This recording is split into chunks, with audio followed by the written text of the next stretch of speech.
नमस्कार दोस्तों, मेरा नाम है राजकीय वर्मा और आप देख रहे हैं रिपोर्टर जी।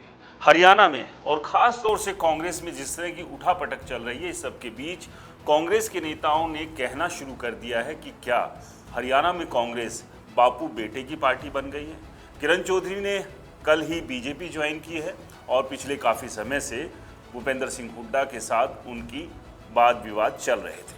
नाराजगी इस बात को लेकर थी कि उनकी बेटी श्रुति चौधरी को भूपेंद्र सिंह हुड्डा ने महेंद्रगढ़ भिवानी की टिकट नहीं दी। चलिए, किरण चौधरी अब कांग्रेस छोड़कर बीजेपी जा चुकी है, लेकिन इस सब के साथ अब सवाल यही बार बार उठ रहा है कि क्या पूरा का पूरा कंट्रोल भूपेंद्र सिंह हुड्डा अपने हाथ में लेने के चक्कर में पार्टी के बड़े और नेताओं को तो नहीं खो देंगे, क्योंकि ये पहला मौका नहीं है जब कांग्रेस को छोड़कर कोई बड़ा नेता बीजेपी में शामिल हुआ। इससे पहले भी कई बड़े नेता कांग्रेस छोड़कर बीजेपी में जा चुके हैं। किरण चौधरी उसमें से एक नाम है और इससे पहले कुलदीप बिश्नोई ने भी ऐसे ही बीजेपी को छोड़ दिया था। अब इस फहरिस्त में और 6 नाम ऐसे हैं जिनकी नाराजगी अभी भी भूपेंद्र सिंह हुड्डा से साफ नजर आ रही है। इन 6 नेताओं के साथ जिस तरह की परिस्थितियां और जिस तरह की स्थिति बनी, वो यही थी कि उनकी जो नज़रअंदाजी थी वो लगातार पार्टी में की जा रही है, ऐसे आरोप हैं। और ख़ास तौर से लोकसभा चुनाव में तो जो उम्मीद ये लोग लगाए हुए थे, उस उम्मीद पर कहीं भी इन्हें ना तो टिकट दी गई, ना ही वो तवज्जो दी गई। ये आरोप भी भूपेंद्र सिंह हुड्डा और उनके बेटे दीपेंद्र सिंह हुड्डा पर लगाए जा रहे हैं। आपको याद ही होगा कि रोहतक से लोकसभा चुनाव जीतने से पहले दीपेंद्र हुड्डा राज्यसभा सांसद थे और जब राज्यसभा सांसद की उम्मीदवारी की भी बात आई थी तो भूपेंद्र सिंह हुड्डा ने किसी और को तरजीह देने की जगह अपने बेटे को ये सीट दिला दी थी। तो जो आरोप तमाम लग रहे हैं उसके पीछे की कई वजह है जिसके चलते ये आरोप अब लगाए जा रहे हैं। तो क्या जिस तरह की परिस्थितियां अभी कांग्रेस में बन रही है उससे कांग्रेस आने वाले समय में बीजेपी के सामने नुकसान उठा सकती है? लोकसभा में जिस तरह से 10 में से 5 सीट जीतकर कांग्रेस का कॉन्फिडेंस हाई था, वो अब किरण चौधरी के जाने के बाद थोड़ा सा लूज हुआ है। लेकिन अगर ये सिलसिला यही नहीं थमा और कुछ और बड़े नेताओं ने कांग्रेस पार्टी छोड़ दी तो आप समझिए 2024 के विधानसभा चुनाव में जहां बीजेपी एक बार के लिए बैकफुट पर आ गई थी, वो अब फ्रंट फुट पर आकर कांग्रेस के साथ जो है वो चुनौती देगी और विधानसभा चुनाव को बेहतर तरीके से खेलती या उसको लड़ती हुई नजर भी आ सकती है। तो सबसे पहले हम बात करते हैं चौधरी वीरेंद्र सिंह की। चौधरी वीरेंद्र सिंह अपने बेटे विजेंद्र सिंह के लिए टिकट मांग रहे थे। बीजेपी को छोड़कर कांग्रेस में आए थे और उन्हें उम्मीद थी कि उनके बेटे को कांग्रेस पार्टी टिकट जरूर देगी, लेकिन ऐसा हुआ नहीं। तो यहाँ सीधे सीधे जो एक मन में टीस है चौधरी वीरेंद्र सिंह के, वो यही है कि अपने बेटे को राज्यसभा में होते हुए भी लोकसभा की टिकट दी गई, लेकिन उनके बेटे को जो है वो पूरी तरह से नज़रअंदाज कर दिया। वो टीस लगातार उनकी नज़र आ रही है, दिखाई दे रही है। तो ये एक नुकसान यहाँ पर कांग्रेस के लिए हो सकता है अगर समय रहते कांग्रेस ने इसको नहीं संभाला।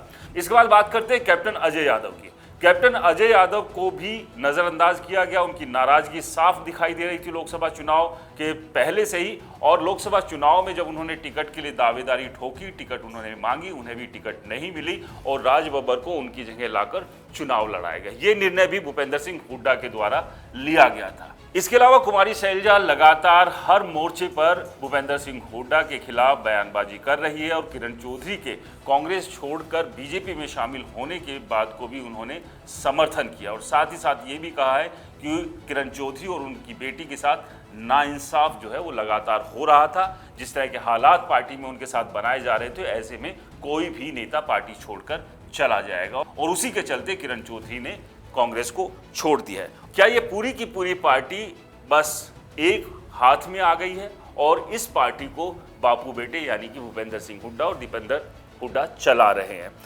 रणदीप सुरजेवाला की बात कर लेते हैं। रणदीप सुरजेवाला भी एसआर के ग्रुप के सदस्य थे, लेकिन खैर अब एसआर के ग्रुप टूट चुका है। उसमें से के जो है वो निकलकर बीजेपी में चला गया है। लेकिन रणदीप सुरजेवाला की भी नाराजगी लगातार भूपेंद्र सिंह हुड्डा को लेकर अक्सर हर मंच पर नजर आ जाती है। इसी कड़ी में एक और नाम है भूपेंद्र सिंह हुड्डा के सबसे खास नजदीकी कुलदीप शर्मा की। कुलदीप शर्मा भी लोकसभा चुनाव में अपने और अपने बेटे के लिए टिकट की उम्मीद कर रहे थे, लेकिन भूपेंद्र सिंह हुड्डा ने आश्वासन तो दिया लेकिन उन्हें टिकट नहीं मिली। और ऐसे भी कयास अब लगाए जा रहे हैं कि कुलदीप शर्मा की एक डील चल रही है बीजेपी के साथ कि वो अपने और अपने बेटे के लिए विधानसभा चुनाव में बीजेपी से टिकट चाहते हैं, और अगर ये डील तय हो जाती है तो कुलदीप शर्मा भी किरण चौधरी के पीछे पीछे बीजेपी में जा सकते हैं। सूत्रों के मुताबिक कल ही कुलदीप शर्मा को भी बीजेपी ज्वाइन करनी थी, जिसके लिए बाकायदा बीजेपी ने उन्हें न्योता भी भेज दिया था।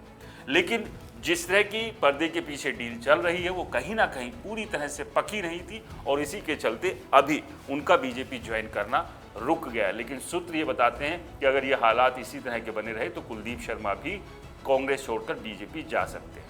और लगातार जिस तरह से एक के बाद एक नेता नाराज हो रहे हैं, ऐसे में भूपेंद्र सिंह हुड्डा, उनके बेटे दीपेंद्र हुड्डा और कांग्रेस पार्टी को ये सोचना होगा कि नाराजगी को किस तरह से इनकी दूर किया जाए। और अगर इस नाराजगी को समय रहते दूर नहीं किया तो हरियाणा में जो अभी स्थिति कांग्रेस के फेवर में बनी हुई है, कांग्रेस 2024 के विधानसभा चुनाव में लीड ले सकती है, जीत दर्ज कर सकती है, जो कि 10 साल से वो सत्ता से बाहर है, उस सत्ता को एक बार फिर से पा सकती है। लेकिन अगर कुनबे के अंदर इस तरह से आपस में एक दूसरे के साथ लट्ठम लट्ठा चलती रहेगी तो कांग्रेस के लिए जीतना तो दूर, ठीक ठाक सीटें निकालना भी मुश्किल हो जाएगा। और अब मंथन चिंतन करने का वक्त भूपेंद्र सिंह हुड्डा के लिए है। वो बैठकर मंथन चिंतन करे और इन नाराज हो चुके तमाम नेताओं की नाराजगी को दूर करने का काम करे, तभी जाकर कांग्रेस का कुछ भला हो सकता है। वरना जो आरोप भूपेंद्र सिंह हुड्डा और उनके बेटे दीपेंद्र सिंह हुड्डा पर लग रहे हैं कि हरियाणा में कांग्रेस पर